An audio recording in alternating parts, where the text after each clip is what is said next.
एक कृष्ण नाम, एक राम नाम, एक राधा नाम, एक शिव नाम, एक भगवान नाम, ये तुम्हारे जीवन की धारा को परम प्रकाश में पहुंचा देगा। प्रायः मन को नाम जब अच्छा नहीं लगता, और बाहरी व्यवहार चाहे जितना बड़ा धार्मिक करवा लो, यदि नाम जब करना है निरंतर, तो झूठ बोलना छोड़ दो। झूठ बोलने वाले की जबान पे नाम जब निरंतरता में नहीं आता। तमाकू मसाला ना खाए, झूठ ना बोले, पराई माता बहनों की तरफ काम दृष्टि से न देखे, या पराये शरीरों से काम भावना धर्म विरुद्ध न करे, पापाचरण से बचने की चेष्टा करो, निरंतर नाम जप करो, कोई व्यसन ना करो, सहसा झूठ मत बोलो, तो तुम्हारे हृदय में निरंतर नाम की वृत्ति स्थायी आ जाएगी। नाम चलने लगा तो हम जीत गए, हम जीत गए। विश्वास कर लो। अगर निरंतर नहीं जप पाते हो तो जब याद आवे तब जपने लगो, जब भूल जाओ तो भूल जाओ, जब याद आवे फिर जपने लगो। एक नाम आपके लिए बहुत बहुत मंगल करेगा, एक नाम भी मंगल करेगा। हमें तो बहुत विश्वास इस बात पर। एक बार जिन नाम ली हित सो होय अति दीन, एक नाम त्रैलोक कहीं तारे। बहुत नाम की अपार महिमा है। थोड़ा तो बेपरवाह हो जाओ, कभी एक चुल्लू जल न चढ़ाओ, कभी एक फूल न चढ़ाओ, कुछ न करो तुम, बस अंदर से राधा राधा राधा, सब हो गया। सब कर रहे हो, अंदर से विषय चिंतन चल रहा है, प्रभु अभी कोई फल नहीं मिला, अंदर से राधा राधा, अंदर से मैं लाडली जो आपका। ये बिल्कुल रोज की पढ़ाई है, केवल भगवत प्राप्ति के लिए ये बैठा लीजिए। लेकिन अंदर बोले राधा, इसको कोई नहीं खत्म कर सकता, ये अविनाशी हो गया। अंदर बोले कृष्ण, ये अविनाशी हो। एक कृष्ण नाम, एक राम नाम, एक राधा नाम, एक शिव नाम, एक भगवान नाम, ये तुम्हारे जीवन की धारा को परम प्रकाश में पहुंचा देगा। मान लीजिए, प्रायः मन को नाम जब अच्छा नहीं लगता, और बाहरी व्यवहार चाहे जितना बड़ा धार्मिक करवा लो, सब में राजी हो जाएगा। और जब कोई परिचय देता है तो बाहरी परिचय देता है अपने को, बाहरी परिचय। मैं अमुक जगह का अमुक हूं, अपना दो चार लोग होते हैं सर, ऐसा ऐसा ऐसा, ये तो इतने दिनों से ये नहीं, इतने दिनों, ये सब है बाहरी। अंतर में कहां हो आप? आपकी स्थिति अंतर की वृत्ति कहां है? साधना बाहरी अंतर की वृत्ति को प्रकाशित करती। अंतर की वृत्ति में अगर आप नहीं हो तो बाहरी इन सबसे बहुत बड़े बड़े धोखा खा जाते हैं। इस बात से दूब का रस पीने वाले, वलकल की लंगोटी लगाने वाले, 60-60 हजार वर्ष समाधिस्थ रहने वाले दुर्वासा जी को लगा रानियों के बीच में रहने वाला है चक्रवर्ती राजा अम्बरीश, भला हमारी समानता क्या कर सकता है। अम्बरीश जी का आंतरिक बहुत ऊंचाई पर इस चिंतन था। सावई मन कृष्ण पदारविंदयो, ये बात बहुत बड़ी होती है। प्राय जहां लिखा पढ़ी होती है या बताया जाता है, वो सब बाहरी बातें बताई जाती है। ये कोई बता ही नहीं सकता कि रात्रि में बैठ जाते हैं और 8-8 घंटे केवल रोते रहते हैं, क्योंकि वहां कोई देखने वाला नहीं होगा और रोने वाला बता ही नहीं सकता है।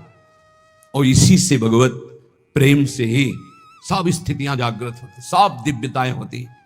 ये बाहरी दिखावे में मत, बाहरी ये कुछ बोल, तुमसे पूछा जाए तुम कौन हो, तो बोलने की हिम्मत न रह जाए, यही उत्तर है तुम्हारा। यहां तो पूछा ही नहीं जाता है, अपने आप सब बताते हैं। यमुक ईश्वर है, यमुक ईश्वर लगते हैं, ईश्वर लगते हैं, सीधे ईश्वर लगते हैं। दास बनना तो बहुत बड़ी बात है। दास तो कोई महापुरुष ही बोलता है, नहीं, सब ईश्वर ही बोलते हैं अपने को। ईश्वर से नीचे कोई नहीं बोलता। ये वात्सल्य दास को प्राप्त होता है। ध्यान रखना, जहां हम कह रहे हैं कि भगवत प्राप्ति निश्चित है, वहां इस बात की दासता से, नाम में, रूप में, लीला में, धाम में आश्रित हैं। अपना कोई बल नहीं, अपने सबसे छोटे तो बहुत बड़े पद में पहुंच जाओगे। महाप्रभु चैतन्य देव जी कहे तृणादपि सुनी चेन, भला इसका कोई परिचय देगा कहीं जाके, मैं बहुत नीच अधम हूं, ऐसा परिचय कोई थोड़ी देता। नहीं, मैं अमुक अमुक अमुक हूं। और आचार्य महापुरुष जन कह रहे हैं कि ऊंचाई पर कौन चढ़ता है?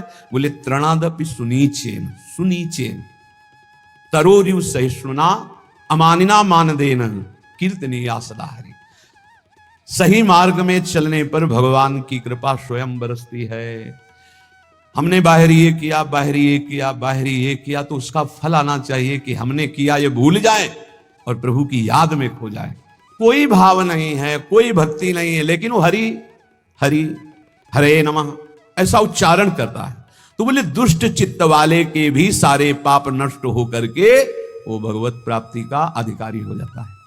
जो हरि हरि हरि, और जो हरि रसना राधा राधा रट, और हरि की रसना जब राधा राधा रट रही और फिर आप राधा राधा बोलेंगे तो आपको भगवत प्राप्ति, कौन सी दुर्लभ बात है। ये दो अक्षर हरि जिसकी जिह्वा के अग्रभाग पर विराजमान होते हैं, सा विष्णु लोक मापनोति पुनरावृत्ति दुर्लभम। उसका जन्म नहीं होगा दोबारा, वो विष्णु लोक बैकुंठ धाम को जाएगा जो हरि हरि बोलेगा। जो राधा राधा बोलेगा तो वृंदावन धाम आएगा। एक बड़े महापुरुष हमें मिले थे, उन्होंने ये इसकी व्याख्या करके बताई थी, संतुष्टायन केनवा। बोले हर परिस्थिति में प्रसन्न रहो, कैसी एन केनवा, कैसी भी परिस्थिति हो। भजन हो रहा है तो ठीक है, नहीं हो रहा है तो हमारे अंदर ये बात तो है कि मैं श्री जी का हूं, प्रभु का हूं। संतुष्टायन केनवा, मैं भगवद आश्रित हूं, मैं कोई साधारण नहीं हूं, भगवान का अंश हूं, भगवद आश्रित हूं। अब अहम बैठा हुआ है कि मैं अमुक हूं, ये गड़बड़ है। अगर ये अहम बैठ जाए ना, प्रभु का हूं, भजन एक एक वृत्ति स्वाभाविक पकड़ लेगी। भगवत प्राप्ति स्पष्ट कह रहे हैं, जिह्वाग्रे वसते यस्य हरिरित्यक्षरद्वयम्, जो हरिनाम जगत शिरोमणि, वंश बिना कबहू नहीं ले हो। हम तो श्री हरिवंश, श्री हरिवंश। हरि ये आधा, हरिवंश का आधा नाम, ये त्रिभुवन को तारने की सामर्थ्य रखता। जिह्वाग्रे वसते यस्य हरिरित्यक्षरद्वयम् सा विष्णु लोकम अवाप्नोति पुनरावृत्ति दुर्लभम। अब नहीं होगा उसका जन्म जिसकी जिह्वा के अग्रभाग पर आ गया हरि हरि हरि हरि, ऐसा बोलिए। जब हम भगवान नाम जपते हैं, भगवत मार्ग में चलते हैं, तो कभी कभी हमारे गुरुजन हमको दंड देते हैं बिना अपराध के भी। वो बहुत से भगवत प्राप्ति के बाधक भाव को मिटियामेट करने के लिए होता है। तो यहां कह रहे संसारिक लोग गुरुजनों के भाव को जानते नहीं, इनके रिश्ते नाते में बड़ी दम होती है। कोई भी माता पिता सुहृद भाई बंधु उतना प्यार नहीं करता जितना गुरु प्यार करता है। अपने पूजनीय गुरुजनों के द्वारा दिया हुआ दंड परम मंगल, परम वांछनीय है, चाह करना चाहिए। हमारे गुरुदेव हमारी त्रुटि को कभी क्षमा न करें, मुझे दंड दे। हे भगवान, मेरे गुरुदेव मुझे कभी क्षमा न करें, मुझे दंड दे, जिससे मैं निर्मल होकर गुरुदेव की आज्ञा पालन करने वाला बनूं। पुंसाम श्लाघतमं मन्ये दंड मरहत्तमार्पितम। गुरु दंड दे दिए। कभी गुरु अपने कर कमल से एक दो चपत लगा दे तो एकांत में बैठ के इस बात के लिए रोना चाहिए कि आज जो गंगा स्नान से भी पवित्रता नहीं हो पाती मुझ जैसे अदम की, आज गुरु ने पवित्र कर दिया, आज पावन कर दिया गुरु ने। अपने पूजनीय गुरुजनों के द्वारा जो दिया हुआ दंड होता है वो जीव मात्र के लिए परम मंगल, परम वांछनीय होता है। माता पिता भाई सुहृद ये मोह से युक्त होकर प्यार करते हैं, गुरु प्रेमवश। एक बार उड़िया बाबा की शरीर सेवा में एक संत भगवान रहते थे, तो कोई त्रुटि हो जाती है, अपराध बन जाते हैं देहाभिमान के कारण कहीं ना कहीं। बाबा ने बुलाया और कहा पहले आप सत्य बोलना, आपसे अपराध हुआ? कहा जी। तो दंड स्वीकार है, आज्ञा कीजिए। 3 वर्ष हमें मुंह मत दिखाना, कहीं भी हमारे सामने 3 वर्ष मत पढ़ना। अब जो रात दिन सेवा में रह रहे उनको 3 वर्ष के लिए तत्काल साष्टांग प्रणाम किया, निकल गए। जाकर के रामघाट की तरफ गंगा किनारे ऐसे रहने लगे। जो गंगा स्नान करने आते उन लोगों ने फिर झोपड़ी बना दी। कई दिन भिक्षा मांगने ना जाते। महान, वो तो महापुरुष के समीप थे तो साधन पद्धति जानते ही थे, दिव्य साधना में संलग्न हो गए। तो एक बड़े महापुरुष वहां पास में रहते थे, तो लोगों ने बताया कि कोई बहुत उत्तम कोटि के साधक यहाँ तपस्या कर रहे हैं। नजदीक आए तो उनको, अरे आप तो उड़िया बाबा की सेवा में रहते थे, आप उनका अपराध बन गया। तो गुरुदेव पर रो पड़े चिल्ला के। तो उनका सुनते हैं तुम कई दिन भिक्षा मांगने नहीं। बोले कुछ अच्छा नहीं लगता, जीना अच्छा नहीं। सच्ची मानिए, इष्ट प्रेमी या गुरु प्रेमी को रात दिन चैन नहीं होती। जो मैं ऐसा जानती प्रीति किए दुख होए, नगर ढिंढोरा पीटती। मीरा जी कहती है जी प्रीति न करियो को। रात दिन यहाँ एक ही होता है, कब रात है कब दिन, कब रात है कब दिन है, कुछ पता नहीं, कुछ रात दिवस का ऐसे ये ऐसा होता है। वो आए बाबा के पास और कहा बाबा, संतों का हृदय इतना निर्मल होता है कि माखन से भी कोमल बताया गया है, ये क्या तरीका है आपका? आप अपने अंग सेवी को इतनी दूर 3 वर्ष के लिए कर दिया, उसका जीना मुश्किल है, कई दिन भोजन नहीं पा रहे। बाबा ने कहा उनकी चर्चा बंद करके कोई और चर्चा करो, अगर आप हमसे प्रीता रखते हो तो हमारी आज्ञा का पालन करो। वो संत लौट कर गए, बोले भाई पता नहीं क्या अपराध है आपका कि हमको तो साफ मना कर दिया कि आपकी चर्चा ही ना करें, अब और भी है। 3 वर्ष बाद जब आए बाबा के चरणों में रो के गिरे, तो बाबा ने कहा काम हो गया? उनका हाँ प्रभु। बोले ये जो 3 जन्म में भी नहीं होता वो 3 साल में हो गया। गुरुजनों के द्वारा दिया हुआ दंड विधान जीव मात्र के लिए अत्यंत वांछनीय परम मंगलमय है। बस मान ले, सच्ची मान लेना, सच्ची। माता पिता सुहृद भाई रिश्ते नाते मोह के वशीभूत है, और गुरु प्रेम पूर्वक। भाई ये बहुत कठिन है, बहुत कठिन है। अंदर की अगर सुई जरा भी शरणागति से हिले, बस वही परिचय देखा जाता है और कुछ नहीं। पतन तो तुम्हारा होने नहीं देंगे, चाहे तुम गाली दो, चाहे लाख कोस दूर जाओ। इतने बड़े हाथ हैं अजान बाहु भगवान के कि पतन तो तुम्हारा होने नहीं देंगे। वचन की शरणागत सही, झूठी शरणागति सही। जो कोई भक्ति करे कपट से उसको भी अपनाऊं, साम दाम और दंड भेद से सीधे रास्ते लाऊं, नकली से बनाऊं असली। यही तो मेरे मन में ठनी भगत मेरे मुकुटमणि। पर जो स्वाद आना था उसमें समय लग जाएगा, स्वाद पूर्वक। यहां कह रहे हैं कि अपने गुरुजनों के द्वारा दिया हुआ दंड वांछनीय है, चाह करना चाहिए कि सदगुरु हमें कभी माफ ना करें, हमें सदैव दंड दे।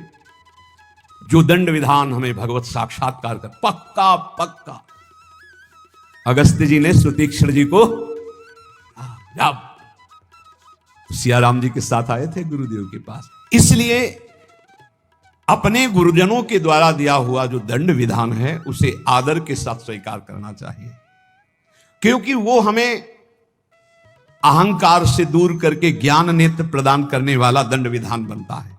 गुरुजनों के द्वारा दिया हुआ दंड विधान ये अमृत के समान समान। एक दिन पद दोहा गा रहे थे हरिराम व्यास जी की, तो उसमें था कि लोक की बड़ाई कुकर की सिबान, और बैर प्यार किए मुख चाटी है, बैर किए तनहानी, और रसिकों की गारी भली। दोनों में था कि अगर संसारी आदमी बड़ाई करे तो उससे अच्छा मत समझना, और अगर गुरुजन रसिक जन कड़ुए वचन बोल के डांट दे तो नाच पड़ना जरूर परम मंगल हो गया। मृषावादम परिहरेत कुर्यात प्रियमयाचितः न च कामान संरंभान द्वेषात् धर्म मुत्सृजेत। यदि नाम जप करना है निरंतर तो झूठ बोलना छोड़ दो। झूठ बोलने वाले की जबान पे नाम जप निरंतरता में नहीं आता। पकड़ो, मृषावादम परिहरेत, झूठा बोलना बंद करो।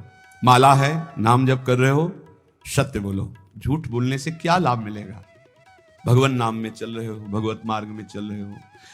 और देखो, व्यापाराद में भी झूठ बोलने की जरूरत नहीं। जिनको लगता है बिना झूठ बोले व्यापार नहीं चलता, वो कमजोर हृदय के हैं। सब कोई जानता है मुनाफे के लिए व्यापार किया जाता है। अपनी सामान का मुनाफा जोड़कर बोल दीजिए, झूठ बोलने की जरूरत नहीं। अरे बहुत झूठ बोलते हैं।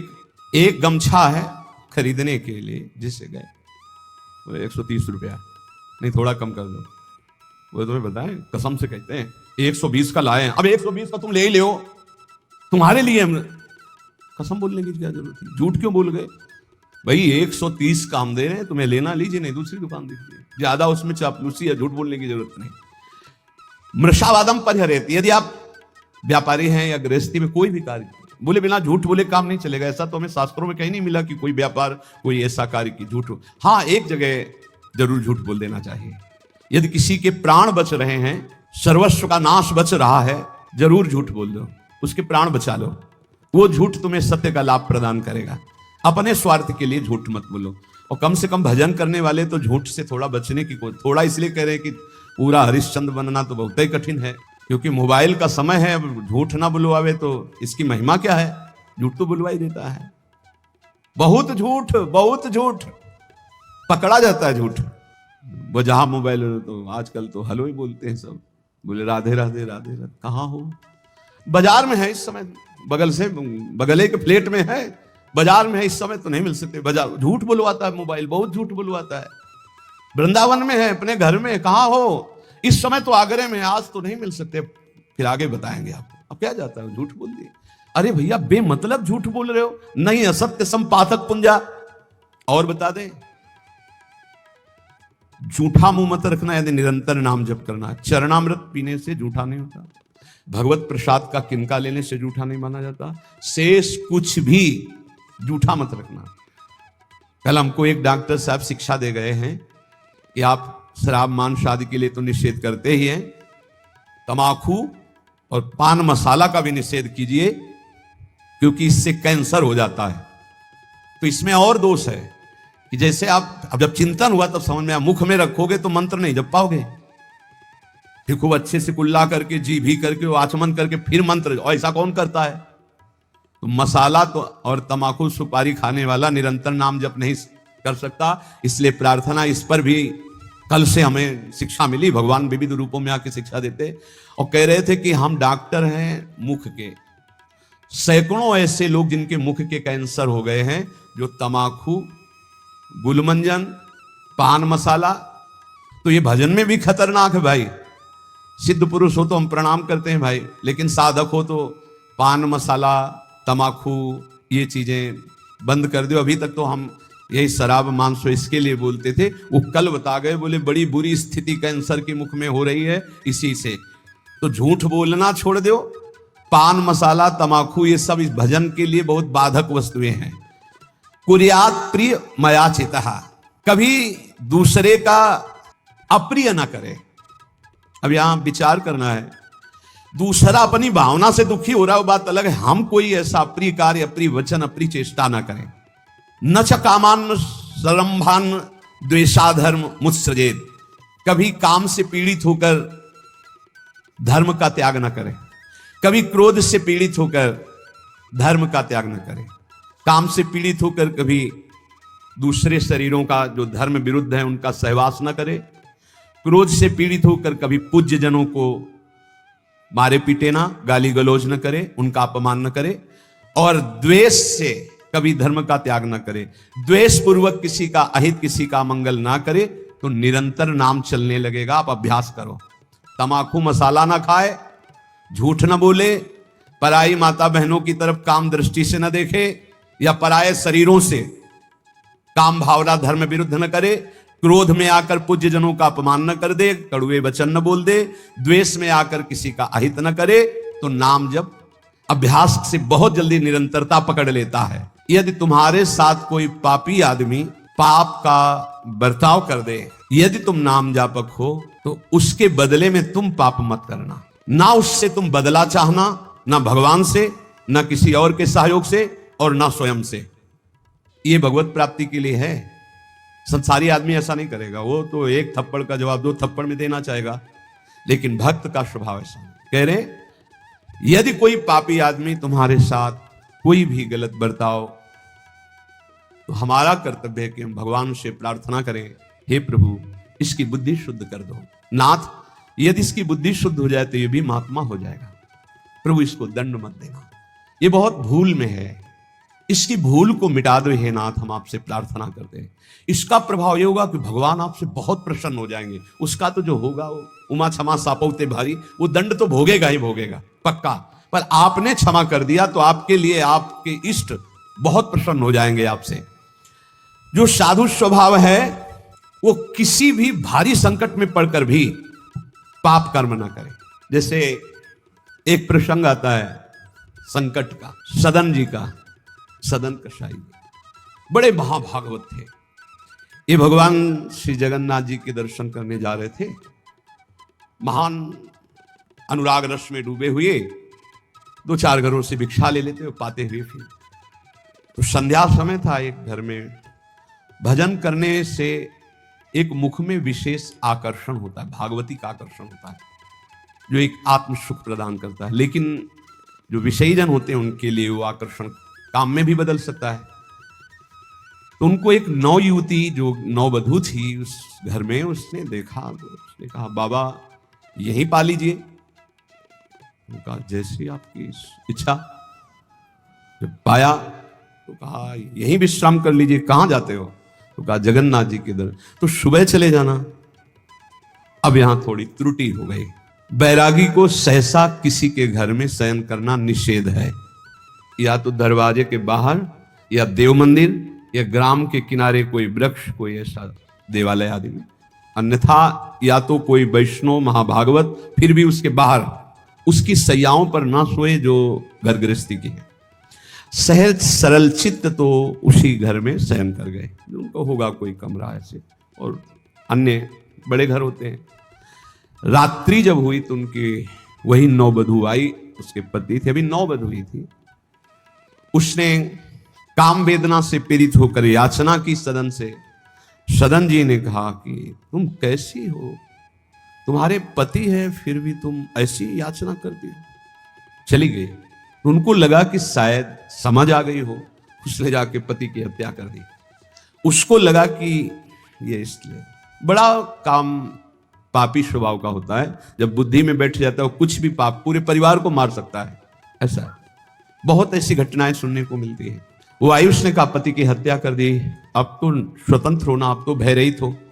तो उनका धूर्त कहें कि ये हमने कब कहा, ये महत अपराध करने वाली तू है। तो उसने कहा होश में अगर हल्ला मचा दिया तो जान से मार डाले जाओगे यहीं। तो उन्होंने विचार किया कि बात तो सत्य है। तो उनका धर्म में प्राण त्याग देना सही है, लेकिन अधर्माचरण करना सही नहीं। तो उनका देवी तो चाहे जो कुछ करना चाहे कर ले, पर मैं धर्म विरुद्ध आचरण नहीं करूंगा। उसने हल्ला मचा दिया। गांव के लोग एकत्रित हो गए, क्या ये साधु नहीं है, ढोंगी है, इसको हमने बड़े सम्मान से भोजन पवाया और अपने घर में वास दिया, ये रात्रि में कुछ धर्म विरुद्ध आचरण करना चाहा था, मेरे पति ने विरोध किया तो पति का गला काट दिया, अब मेरे साथ मनमानी करना चाहता था तो मैंने आवाज लगा दी, आप लोग मेरी रक्षा कीजिए। बंदी बना लिए गए, राज दरबार में पेश किए गए। राजा ने पूछा कि आप अपराध किया? एक बार उन्होंने कहा कि नहीं। तो उस स्त्री ने कहा झूठा है, ये दम्भी है, पाखंडी है, साधु नहीं है, वो महापुरुष थे। राजा ने पुनः पूछा तुमने अपराध किया? तो उनका ये जो देवी कह रही उसी के अनुसार मुझे दंड दिया जाए, क्योंकि भगवान की इच्छा, इसीलिए सब विधान बना। दोनों हाथ यहां से काट लिए गए, हाथ कटवा लिया, धर्म विरुद्ध आचरण। अब कुछ ऐसे लेप लगाए गए जिससे रक्त रुक गया। जगन्नाथ जी के दर्शन करने गए तो बहुत हंसे प्रभु से, क्योंकि वो सच्चे थे। उन्होंने कहा प्रभु आप जानते हैं फिर भी ये लीला, अगर आज हाथ होते तो मैं हाथ जोड़कर आपको प्रणाम करता, पर स्वीकार करो आप हमारा। और जे ही ऐसे किया तो नवीन हाथ उनके प्रकट हो गए। सच्ची मानिए, कह रहे यहां कि आत्मनैव हतः पापो यह पापम कर्तुम इच्छति, पापानाम विद्याधिष्ठानम लोभमेव द्विजोत्तम, लुब्धा पापम विवश्यन्ति नरा नाति बहुश्रुताः। किसी भी लोभ या किसी धर्म संकट में फंस करके भी पाप आचरण नहीं करना चाहिए। कभी कई तरह के ऐसे धर्म संकट भक्तों के जीवन में आते हैं, उस समय आप अपने आराध्य देव की निष्ठा में रहो, प्राण भी चले गए तो भगवान की प्राप्ति हो जाएगी, लेकिन धर्म भ्रष्ट हो गए तो क्या। पापाचरण से बचने की चेष्टा करो, निरंतर नाम जप करो, कोई व्यसन ना करो, सहसा झूठ मत बोलो, तो तुम्हारे हृदय में निरंतर नाम की वृत्ति स्थायी आ जाएगी। नाम